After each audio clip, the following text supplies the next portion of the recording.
नमस्कार दोस्तों।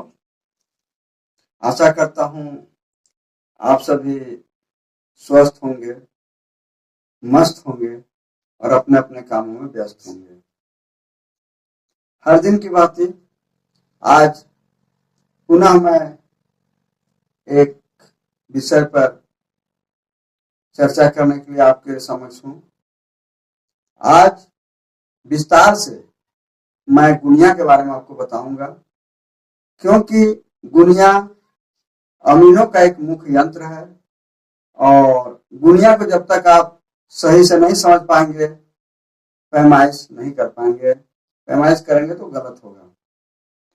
सही से पैमाइश करने में आपको बहुत मुश्किलात का सामना करना पड़ेगा। तो आज मैं आप लोगों को गुनिया के बारे में विस्तार से बताऊंगा, क्योंकि पिछले क्लास में गुनिया के बारे में मैं बता चुका हूं, लेकिन उस दिन मैंने वादा किया था कि गुनिया कितने प्रकार के होते हैं, गुनिया की विशेषता क्या है, गुनिया कैसा होता है, इस पर मैं एक विस्तार से क्लास दूंगा और उसी कड़ी में आज मैं आप लोगों को यह क्लास देने जा रहा हूं। आशा करता हूं हर बार की तरह आज भी आप लोग नोटबुक और पेन लेकर के बैठे होंगे, क्योंकि जो बातें मैं बताऊंगा उसे कम से कम आप लोग नोट डाउन करेंगे तो आप लोगों को सुविधा होगा। और एक बार फिर मैं आप लोगों से निवेदन करता हूं कि कम से कम आप चैनल को सब्सक्राइब जरूर करें और अपने दोस्तों से भी करवाएं, क्योंकि जब मेरे चैनल में 50 सब्सक्राइबर पूरे हो जाएंगे तो मैं लाइव आ सकूंगा, और लाइव जब आऊंगा तो आप तत्काल मुझसे प्रश्न पूछ सकते हैं और मैं तत्काल आपको जवाब दूंगा। अभी क्या होता है कि आपके मन में कोई सवाल आता है तो आप कमेंट बॉक्स में लिखते हैं और उसे मैं देखता हूं, फिर अगले क्लास में मैं उसे आपको बताता हूं। लेकिन अगर मैं लाइव रहूंगा तो आपके मन में जो भी जिज्ञासा होगा, जो भी प्रश्न होगा, उसको आप तुरंत हमसे चेक करेंगे और मैं तुरंत आपको जवाब दूंगा। इसलिए आपसे मेरा निवेदन होगा कि आप चैनल को सब्सक्राइब नहीं किए हैं तो अभी तुरंत कर लें और अपने दोस्तों से भी करवाएं। चलिए, आपका समय को ज्यादा बर्बाद न करते हुए मैं आता हूं अपने विषय पर। आज का विषय है गुनिया से आप क्या समझते हैं। प्रश्न है,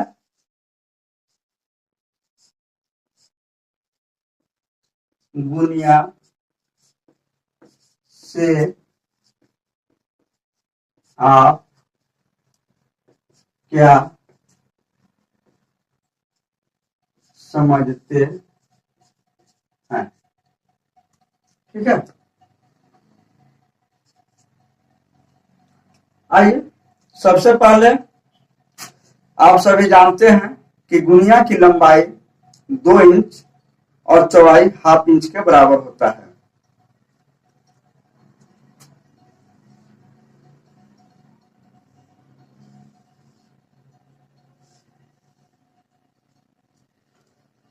एक गुनिया की लंबाई 2 इंच और चौड़ाई ½ इंच होता है। 2 इंच ½ इंच। ठीक है, अब इसको हम लोग समझते हैं कि गुनिया कैसा होता है, उसे पैमाइश हम लोग कैसे करते हैं। सबसे पहले इसको हम लोग 2 पार्ट में बांटते हैं, 1 इंच इधर 1 इंच इधर, 2 इंच। ठीक है, 1 इंच इधर है 1 इंच इधर है। अब जैसा कि हम लोग जानते हैं कि ये गुनिया जो होता है इसका पैमाना 16 इंच बराबर 1 मील होता है। 16 इंच बराबर 1 मील। ठीक है, और यह भी हम लोग जानते हैं कि 80 जेरिब बराबर 1 मील होता है। ठीक है, या इसको हम लोग ऐसे लिखते हैं कि 1 मील बराबर 80 जरीब। ठीक है, तो 16 इंच बराबर 1 मील होता है।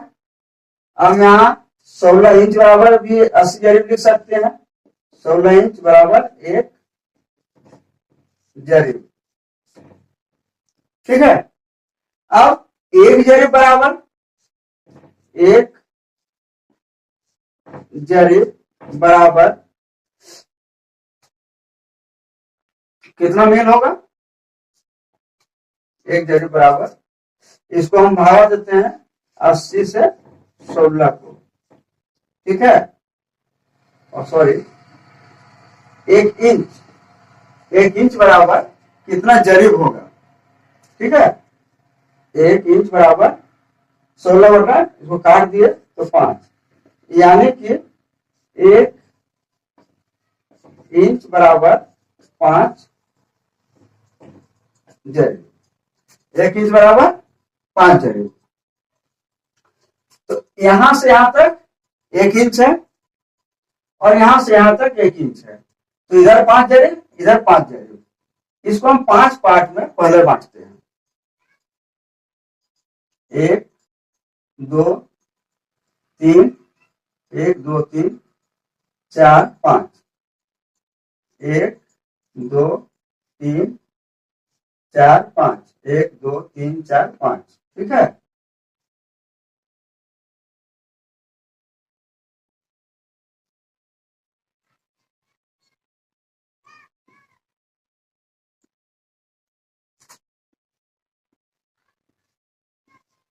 चलिए ये हमारा 10 जरीब हो गया। 1 2 3 4 5 6 7 8 9 10, यानी एक गुनिया की लंबाई कितना होता है? 10 जरीब होता है। ठीक है, इंच से नापते हैं तो हम लोगों का 2 इंच का गुनिया होता है। गुनिया का काम क्या है? गुनिया से हम लोग नक्शा को नापते हैं। ठीक है, किसी भी खेत का, किसी भी प्लॉट का एक मेड़ से दूसरे मेड़ की दूरी जो होता है, उसको हम लोग गुनिया के माध्यम से ज्ञात करते हैं कि उस खेत की लंबाई कितना है। और सरजमीन को कैसे नापते हैं? जरीब से नापते हैं। मान लीजिए किसी खेत की एक मेड़ से दूसरे मेड़ की दूरी 2 जरीब होता है, 2 जरीब होता है, तो हम जरीब से 2 जरीब नापेंगे कि इस मेड़ से उस मेड़ की दूरी 2 जरीब है। तो गुनिया से हम लोग नक्शा नापते हैं और जरीब से हम लोग जमीन को नापते हैं। आइए, 2 इंच में 10 जरीब है। अब गुनिया कितने प्रकार का होता है, ये भी सवाल है। तो गुनिया 3 प्रकार का होता है। एक कड़ी गुनिया, 2 में फीट गुनिया और 3 में मीटर गुनिया। इसके अलावा गुनिया हर और कई तरह का हो सकता है। बित्ता गुनिया, डेढ़ गुनिया, इंच गुनिया, गज गुनिया हो सकता है, कोई दिक्कत नहीं है। लेकिन मुख्यतः हम लोग 3 प्रकार की गुनिया को जानते हैं। तो अभी हम विस्तार से कड़ी गुनिया के बारे में ही बताने जा रहे हैं। ठीक है, फीट गुनिया का प्रकार नहीं होता है, फीट गुनिया एक ही प्रकार का होता है। मीटर गुनिया भी एक ही प्रकार का होता है। कड़ी गुनिया का प्रकार होता है, कितने प्रकार का होता है? एक गुनिया होता है 25 जीरो गुनिया, दूसरा होता है 50 जीरो गुनिया, तीसरा होता है 25 50 गुनिया, और फिर एक होता है 40 जीरो गुनिया। इस गुनिया कई प्रकार के हो सकते हैं। पैमाना है, पैमाना सेट करके कंपनी जो है इसको बनाती है, तो पैमाइश की सुविधा के लिए इस तरह का गुनिया बनता है। अब हम लोग जानते हैं कि 25 जीरो गुनिया क्या है, 50 जीरो गुनिया क्या है, 25 50 गुनिया क्या है और 40 जीरो गुनिया क्या है। तो गुनिया को हम लोग देख रहे हैं, इस तरह का रहता है। और इसमें पैमाइश करने में सुविधा हो, इसके लिए इस जरीब को, ये जो 1 जरीब 2 जरीब 3 जरीब 4 जरीब 5 जरीब 6 7 8 9 10 जरीब जो है, इसको कड़ी में भी खंडित किया हुआ रहता है ताकि हम कड़ी का पैमाइश कर सकें। तो आप लोग जानते हैं कि 1 जरीब में 100 कड़ी होता है। यहां से यहां तक कितना है? 100 कड़ी है। तो 100 कड़ी को 5 बराबर भागों में बांटा रहता है। 1 2 3 4, 1 2 3 4, 1 2 3 4, 1 2 3 4, 1 2 3 4।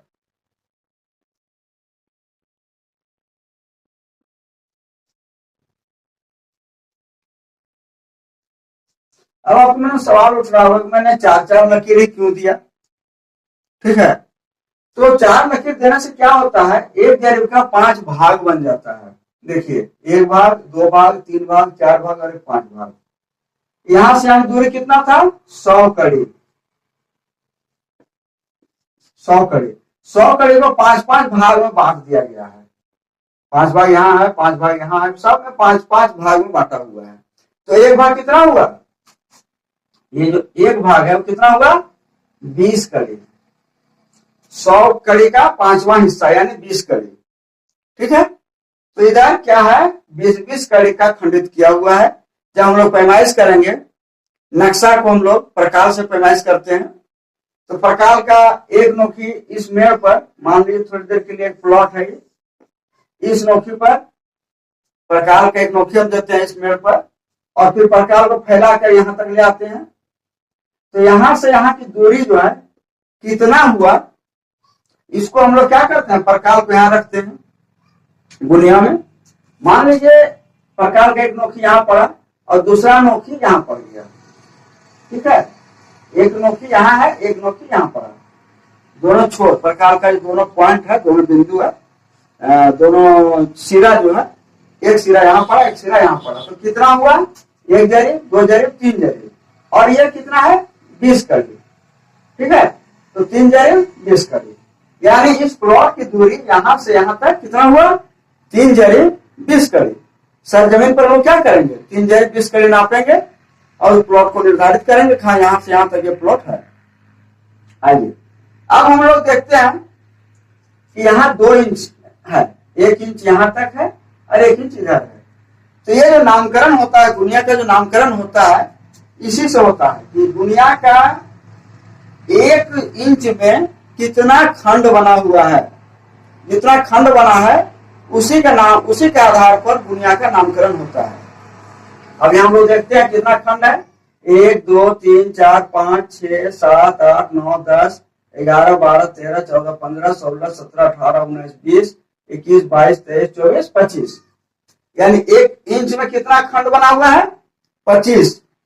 तो ये हो गया 25 जीरो गुनिया 25 जीरो। ये गुनिया जो है सो 25 जीरो गुनिया हो गया।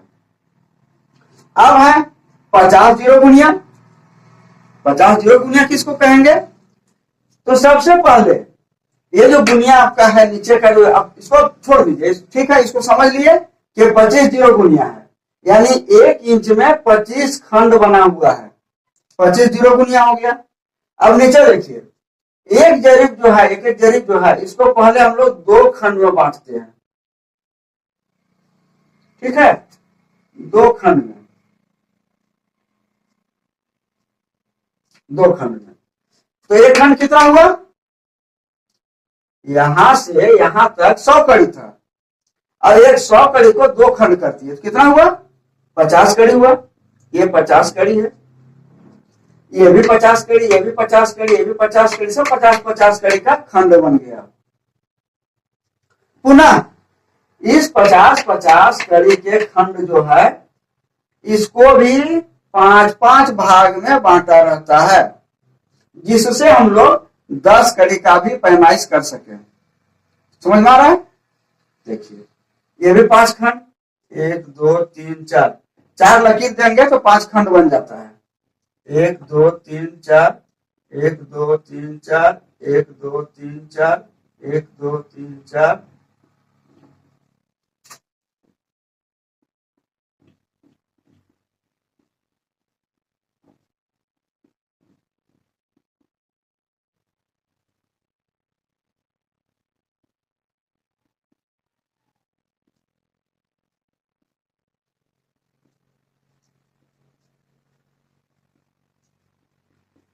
अब क्या है कि इधर जो खंड बना हुआ है, छोटा छोटा जो खंड बना हुआ है, ये 10-10 कड़ी का है।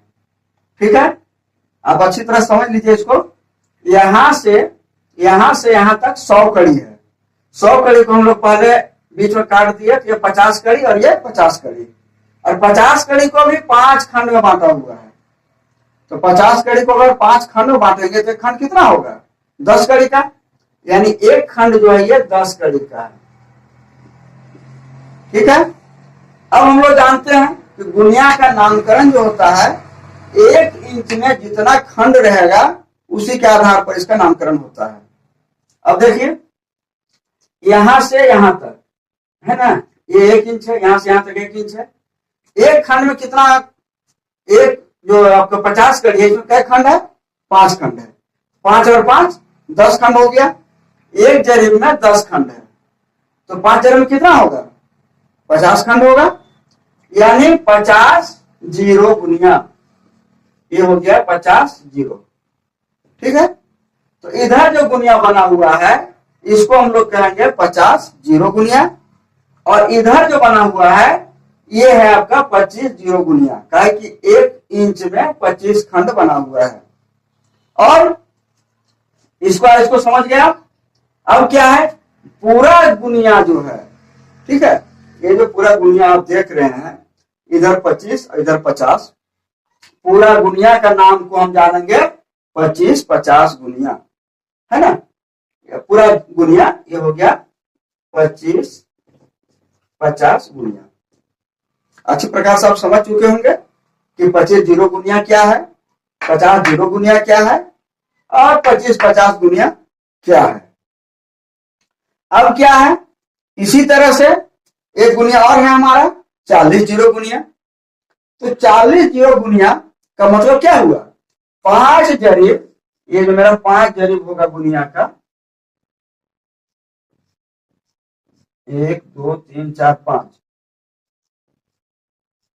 ये 5, और इधर भी 5 है ना। ये गुनिया में यहां और बना देता हूं ताकि आपको समझने में सहूलियत हो। अब क्या है, ये जो 5 जरीब है, 1 2 3 4 5, इसको 40 भाग में बांटना है। समझ रहे हैं? अभी तक हम लोग कितना बांटे थे? 25 भाग बांटे थे, 50 भाग बांटे थे, अब ये 40 भाग में बांटना है। तो 40 भाग बांटने के लिए क्या करना होगा, एक को हम 8 भाग में बांटेंगे। बस समझ रहे हैं? 8 भाग बांटेंगे, 100 का 8वां हिस्सा कितना होगा? 100 को हम लोग 8 से भागा देंगे तो 12.5। ठीक है ना, 12.5 इंटू, सॉरी, ठीक है। तो एक एक खंड जो बनेगा तो 12.5 कड़ी का बनेगा, और इस तरह से क्या होगा, इसमें 40 खंड बन जाएगा, और इसको हम लोग कहेंगे 40 जीरो गुनिया। समझ में आ रहा है? इस तरह से 40 जीरो गुनिया बन गया, ये हमारा 25 जीरो गुनिया बन गया, ये 50 जीरो गुनिया बन गया। ये पूरा गुनिया को हम लोग कहेंगे 25-50 गुनिया। तो आप लोग अच्छी प्रकार से समझ चुके होंगे कि गुनिया किसे कहते हैं और गुनिया का प्रकार क्या है, और गुनिया का हम लोग उपयोग क्या करते हैं। गुनिया का उपयोग क्या करते हैं, जमीन के प्लॉट का नक्शा, जो मेरा प्रारूप बना हुआ है, जो नक्शा बना हुआ है आपका, उसमें प्लॉट जो है, प्लॉट का दूरी को हम लोग गुनिया के माध्यम से नापते हैं, और जमीन को हम लोग सरजमीन को जरीब से नापते हैं। तो आप लोग, आशा है गुनिया को अच्छी प्रकार से आप लोग समझ चुके होंगे, और अगले क्लास में पुनः मैं आमीन के अन्य औजार जैसे डायगोनल स्केल, राइट एंगल, एकड़ इत्यादि इत्यादि जो और औजार हैं अमीन के लिए आवश्यक, उन औजारों के बारे में बताएंगे। तो आशा करते हैं कि आप चैनल को सब्सक्राइब करें ताकि अगला क्लास को आप अच्छी प्रकार से समझ सकें और उसका नोटिफिकेशन आपको मिल सके। ठीक है, तो आप लोग चैनल को सब्सक्राइब नहीं किया तो तुरंत सब्सक्राइब करें ताकि इस क्लास को भली भांति आप समझ सकें और एक अच्छे अमीना बन सके। आइए आज का क्लास हम लोग समाप्त करते हैं इसी वादा के साथ कि पुनः हम लोग अगले क्लास में मिलेंगे और आप भी मेरे साथ अगले क्लास में होंगे। जय हिंद, जय भारत।